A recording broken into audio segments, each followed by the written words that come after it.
헌정사상 최초의 30대 제1야당 대표가 된 이준석 당대표.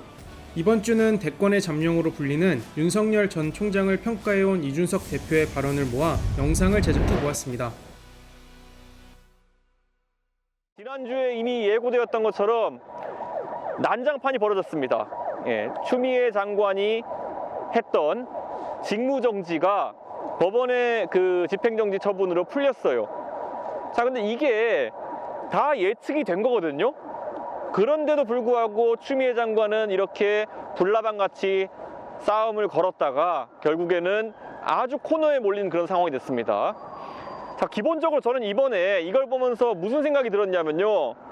최근에 제가 코로나 때문에 어디 나가지도 못하고 이러다 보니까 넷플릭스에서 영화하고 이런 것들 다시 보는 경우가 많은데, 진짜 우연히도 지난주에 제가 2014년 영화죠. 명량을 다시 봤어요. 거기서 보면 이런 게 있어요. 명량해전을 치르려고 하니까 적선이 너무 많다. 그래가지고 아군마저, 조선수군마저 동요를 하는 모습이 나타나니까 그때 이순신이 전투에 나가가지고 배 한 척으로 그 바다에서 명량에서 본인이 닻을 내리고 틀어막고 지킵니다. 우리 쪽 배가 13척이었는데 나머지는 저 뒤에 물러서 있어요. 이순신이 혹시라도 그 대장선이 침몰하면은 잽싸게 도망가려고 뒤에서 기다리고 있어요. 그 기다리는 시간 사이에 원래 분리했던 물살이 방향이 바뀌어가지고 이제는 왜군이 오히려 배를 이렇게 몰고 나오기도 힘든 상황이 됐어요. 그때 이제 이순신이 초요기라고 하죠. 야, 니네 다 와서 이제 전쟁에 참가해라라는 초요기를 올리니까 딱 뒤에서 있던 12척 중에 한 척씩 나와가지고 슬슬 이제 합류하더니만은 물살이 완전히 이제 조선수군한테 유리하게 되는 순간부터 일제히 13척이 몰아쳐가지고 외선을 박살내죠. 전 이걸 보면서 무슨 생각이 들었냐면요. 딱 추미애 장관이 그 걸었던 직무정지가 법원에서 해제되는 순간, 그게 바로 그 명량해전에서 물살이 바뀌는 순간과 비슷한 것이 아닌가. 윤석열 총장이 출근하면서 그런 말을 했어요. 밀려있던 일들을 다 해야 되는 것이고 또 챙겨보겠다. 그리고 헌법과 그리고 법치주의를 지키기 위한 노력을 하겠다 이렇게 했는데, 이게 무슨 말이냐면요. 이제 얘들아 우리가 공격할 차례다 이 얘기라는 거거든요. 그렇다면 남은 건 징계위 하나인데, 징계위라는 것을 꾸려가지고 징계를 하려고 한다 해도, 자, 징계위가 7명 구성되는데요. 추미애 장관은 본인이 청구했으니까 빠져야 되고요. 자, 검찰 출신인 고기영 차관이 가가지고 결국에는 본인이 이 상황에서 순리에 맞는 이야기를 하면은 추미애 장관의 의지에 반하는 것이 될 것이고, 그렇다고 출석하지 않으면 정족수가 없어가지고 회의 자체가 진행이 안 될 거라고 하다 보니까 결국에는 본인이 차관직에서 물러나는 선택을 한 거예요. 근데 이게 얼마나 놀랍냐면요. 고기영 차관이라는 분도 그렇고요. 이성윤 지검장도 그렇고요. 이런 분들, 윤석열 총장이 물러나면은 바로 다음 총장으로 거론되던 친추미애 인사라는 거예요. 근데 이런 분들마저도 지금 여기에 있어가지고 징계위에 대해 가지고 굉장히 우려하는 입장을 지금 가지고 있는 거예요. 자, 징계위 7명의 구성을 한번 보자고요. 7명 중에 아까 말했던 건 장관 하나, 그리고 차관이 당연하게 들어갈 거고요. 그 다음에 들어가는 사람이 검사 2명, 이 장관이 지명하는 거죠. 그 다음에 변호사 1인, 그 다음에 법학교수 1인, 그리고 덕망이 있는 자 1인 뭐 이렇게 돼 있거든요. 자, 그런데 대한변호사협회에서 이 윤석열 총장 징계에 대해 가지고 이미 부정적인 입장 표명을 했어요. 그러니까 이 대한변협의 입장을 거스르고 과연 어떤 변호사가 가가지고 나는 윤석열을 징계해야 된다 이런 말 할 수 있겠습니까? 당연히 그런 변호사 저는 없을 거라 생각합니다. 있다면은 굉장히 변호사 업계에서 이상하게 보겠죠. 자, 그 다음에 법학교수회에서도 입장을 냈어요. 윤석열 총장에 대한 징계는 부당하다고.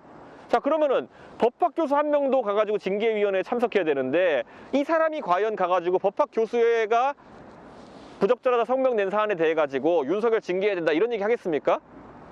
자, 그럼 덕망이 있는 사람 1인? 이거야 뭐 추미애 장관이 아무나 할 수 있겠죠. 근데 그 사람 명단이 당연히 나중에 공개가 될 텐데, 누가 감히 지금 이 상황에서 국민적으로 추미애 장관이 잘못했다고 인식하는 상황 속에서 자신의 의견을 강하게 얘기해가지고 윤석열 총장을 자르려는 시도를 하겠습니까? 저는 이 징계위 자체가 성립하기가 굉장히 어렵다. 그런데 잘 생각해 봐야 될 게 그 위원들 어차피 본인의 징계위에서의 판단에 대해 가지고 신뢰도를 부과하기 위해서는 본인들 이름을 공개할 수밖에 없을 것이고 나중에 언론이 어떻게든 알아낼 겁니다. 그렇기 때문에 지금 감출 필요 없어요. 어차피 알게 됩니다. 지금 당당하게 공개하고 본인들이 윤석열을 징계해야 된다고 생각한다 그러면은 이름을 걸고 임해야죠. 대한민국의 판사가 판결을 내리는데 자기 이름 숨기고 판결한다 그러면은 얼마나 많은 사람들이 비웃겠습니까? 징계위도 마찬가지죠. 본인들이 당당하다 그러면은 명당을 자발적으로 까고 본인이 만약에 기피나 재척 사유가 있다 그러면은 알아서 빠지고 이런 걸 해야 되는 건데 지금 윤석열 총장 측에서는 누가 있는지도 모르니까 기피나 재척에 대해서 얘기도 못하지 않습니까? 저는 이거 전부 다 웃기는 징계다. 그래서 나중에 크게 문제될 가능성이 있다. 이걸 알아야 되는 것이고요. 윤석열 총장이 이번 주에 그 여론조사가 하나 떴잖아요. 근데 지난주에는 한길리서치에서 다자구도에서 윤석열 총장이 지지율 1위 한 거 이걸 냈는데 이번에는 아시아경제에서 윈지 컨설팅이랑 해가지고 양자 대결을 이제 붙여봤어요. 근데 이 선거 여론조사를 여러분이 보시면은 다자구도와 양자 대결은 확실히 의미하는 바가 다르거든요. 양자 대결을 지금까지 우리가 여론조사 못 봤던 이유는 원래 대통령 선거 1년 전까지는 이걸 하지 않는 게 불문율이에요. 왜냐하면 양자 대결이라는 거는 결과가 결국에 숫자가 비슷하게 나오는 1대1 구도가 나오기 때문에 이게 자꾸 언론에 뜨기 시작한 순간부터 대중의 관심이 차기 권력으로 쏠리게 됩니다. 그러다 보면은 레임덕이 굉장히 강화되거든요. 그렇기 때문에 언론사의 불문율이 선거 1년 전까지는 1대1 가상 대결을 붙이지 않는다예요. 근데 지금 이제 1대1 가상 대결을 아시아경제가 무슨 의도인지 모르겠지만은 1년 반 전에 이제 선거 1년 반 전에 돌려버렸거든요. 이렇게 되면요. 문제가 뭐냐면요. 사실 여론조사 한번 돌리는데 500만 원이면 되거든요. 대한민국 언론사들 중에 500만 원 들여가지고 우리가 조사할 곳 굉장히 많습니다. 근데 이 사람들한테 가장 첫 조사라는 부담이 사라진 거예요. 그러면 예를 들어 조선일보, 중앙일보, 동아일보 이런 언론사들도 이 조사 많이 할 겁니다. 특히 올해 연말과 내년 신년을 앞두고 이 조사 엄청 많이 돌릴 거거든요. 그러면은 국민들의 모든 관심은 대선 가상 대결로 가게 되는 겁니다. 나머지 정책적 이슈 이런 거 하나도 없어요. 이제 문재인 정부는 남아있는 1년 반 동안 할 수 있는 게 아무것도 없는 상황이 이렇게 올 겁니다. 그만큼 차기 권력이 주목받는 시점이 올 건데 저는 그래서 이번에 이 가상 대결 조사가 갖는 의미가 크다 이렇게 말씀드리고요. 그리고 이제 이 양자 구도 윤석열에 비해 가지고 압도적인 우위를 구축할 수 없는 이 후보군에 대항해 가지고 세 번째 후보를 만들어야겠다는 생각을 굉장히 하게 될 거라는 거죠. 자, 지난 선거를 보세요. 민주당의 그 경선을 보면요. 문재인, 안희정, 이재명 이 셋은 각각 다른 영역에서 표를 들고 있었어요. 안희정은 충청 대박론 그리고 보수도 호전감을 가질 수 있는 그런 어떤 스탠스. 이재명은 수도권 그리고 강성 진보층. 문재인은 친노 플러스 PK 이 영역이 있었고 이 사람들이 경선을 통해서 다투다가 나중에 후보가 결정되니까 이 표들이 합쳐져 가지고 결국에는 강한 득표력을 낼 수 있었던 거거든요. 그럼 이번에는 자 예를 들어 윤석열 총장이 나온다고 했을 때 윤석열 총장의 지역적 기반은 충청도라고 보시면 됩니다. 충청 대망론의 힘을 받을 수 있는 위치예요. 근데 지금 이재명 지사나 아니면은 이낙연 대표 중에서 충청권 표에 대해 가지고 흡수력을 가진 사람이 없거든요. 그럼 그렇다면은 이 대항할 수 있는 3후보를 찾기 위한 노력이 계속될 것이다. 지금 구멍이 두 군데 난 거예요.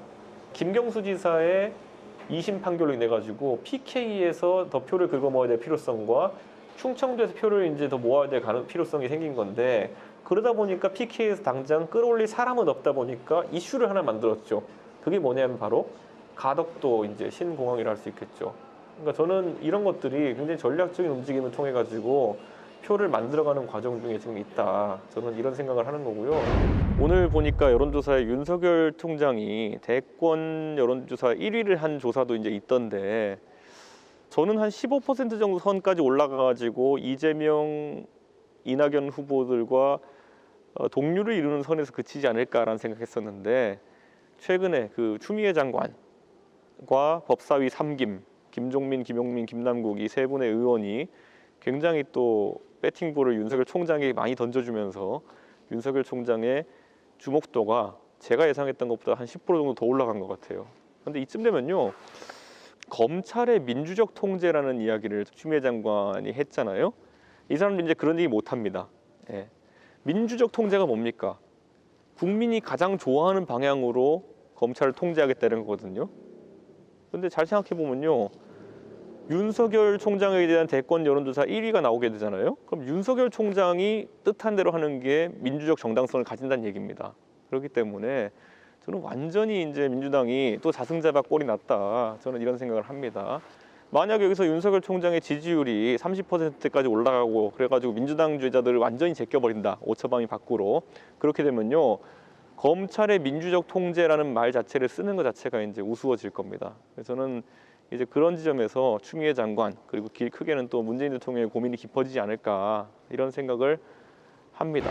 네, 지난주에 이제 사실 법사위 국감 때문에 우리 정치권이 확 달아올랐는데요.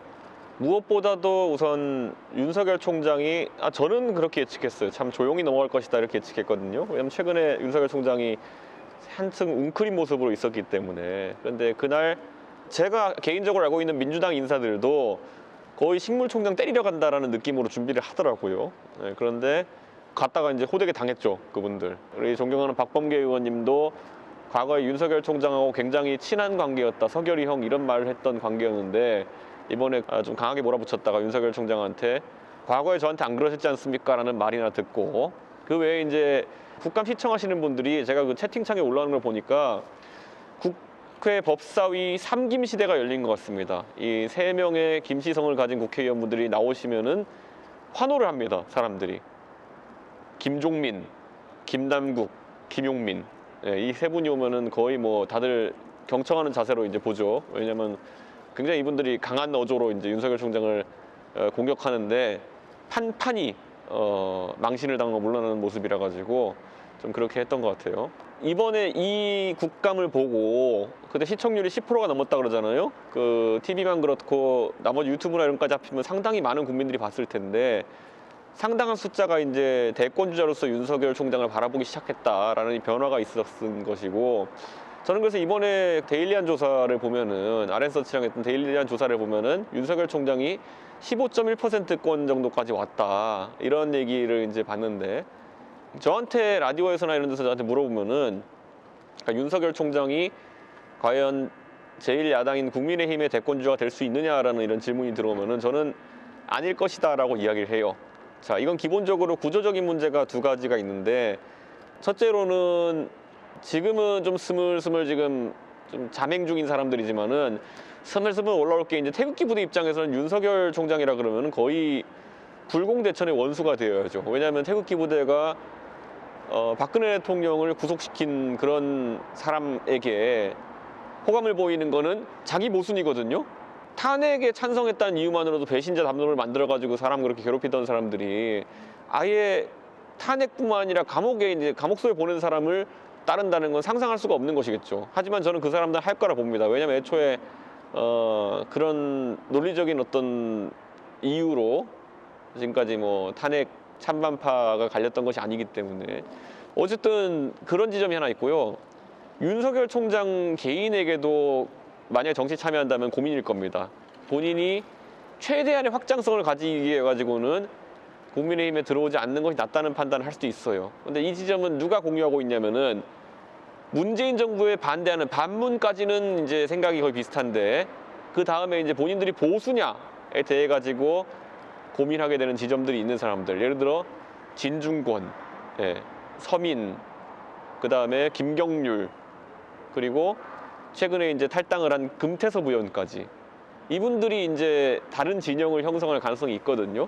저는 윤석열 총장이 대권주자 되는 것에 대해 가지고 저는 아무 꺼리낄 것이 없어요. 왜냐하면 저는 어차피 탄핵 찬성을 했으니까 제가 윤석열 총장에 대해 가지고 그땐 비토할 이유는 없거든요. 굳이 제가 말씀드리는 거는 지금 상황에서 미묘한 움직임에 따라 가지고 윤석열 총장이 제2의 안철수 모델이 될 수도 있습니다. 이런 이제 반문에도 상당한 파이가 커질 것이거든요. 반문에 상당한 파이. 그 중에서도 이제 그 아까 말했던 진중권, 서민, 김경률 이런 분들과 함께하는 그런 금태섭 이런 분들과 함께하는 어떤 세력의 크기가 커지면은 3당 후보를 노리는 그런 전략적 움직임 할 수도 있는데 그 지점에 가까워지면은 정계 개편이 크게 일어날 것이다. 여당이 180석이라고 하잖아요. 180석 의원들 중에서 저는 친문으로 분류되는 사람이 120명이 넘다 저는 이렇게 보거든요. 완전 직계로 분류되는 사람이.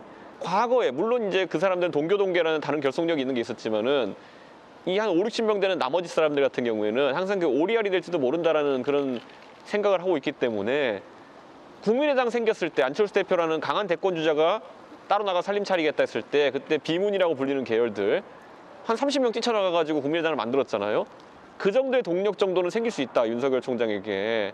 그게 하나의 이제 관점이 되는 것이고, 그랬을 때 과연 그럼 국민의힘에서 거기에 동조해가지고 만약에 뛰쳐나갈 사람들이 있겠느냐, 이 정도의 아마 변수가 있습니다. 그래서 저는 이제 국민의힘 입장에서는 윤석열 총장이 대권 주자로 부상하게 되면은 그에 견줄 만한 인사가 대권 주자로 있지 않으면은 굉장히 정계 개편에 휘말릴 가능성이 있다. 그런 지점을 우리가 좀 봐야 됩니다. 강경 보수하시는 분들 보면은 너는 왜 윤석열이 국민의힘 후보가 되기 어려울 거라 얘기하면서 대권 주자로서의 성장을 방해하느냐, 뭐 이런 식으로 자기들 나름대로 저한테 항의하는 분도 있는데, 오히려 거꾸로 잘 곱씹어 보십시오. 윤석열 총장이 지지율이 상승하고 대권 주자의 반열에 공고하게 자리 잡게 되면은 어떤 판단을 내릴까요? 예. 과연 강경 보수가 원하는 쪽으로 가줄까요? 전혀 아닙니다. 지금 그 강경 보수는 그냥 문재인 정부랑 강하게 싸우는 사람이니까 그냥 좋아하는 단계에 있는 것인데, 아마 윤석열 총장이 만약에 대통령이 된다 생각해 보세요. 강경 보수들이 그렇게 원하는 박근혜 대통령 사면이 이루어질까요? 안 될걸요? 박근혜 대통령에 대한 사면이나 아니면 이런 어떤 탄핵에 대해 가지고 반대하는 입장을 보면 윤석열 총장은 자기 부정인데요. 예, 그걸 해줄까요? 여러분이 원하시는 것처럼. 그러니까 저는 이렇게 정치를 바라보면서 근시안적으로 이렇게 움직이다 보면 보수가 절대 정권을 잡아오기 어렵습니다. 예, 그러니까 한번 생각하시면 좋겠고, 저는 국민의힘이 지역 민원성 문제에 대한 답하는 느낌으로 우리가 답할 게 아니라 논리로서 여기에 대응해야지만이 우리가 달라진 모습을 보일 수 있다, 이렇게 생각하고, 이제 정권에 부역했던 사람들 본인들이 대가를 치를 날이 올 겁니다. 더 다이나믹한 어떤 그런 극적인 이야기들이 나올 것 같은데요. 더 감시의 눈을 번뜩여 주셨으면 합니다. 한 번도 경험해보지 못한 세상 가까이 왔다, 이런 생각하면서 꼭 좋은 성과를 내기 위해 가지고 노력해서 좋은 모습 보이겠습니다. 오늘 여기까지 하고요. 다음번에 또 인사드리겠습니다. 감사합니다.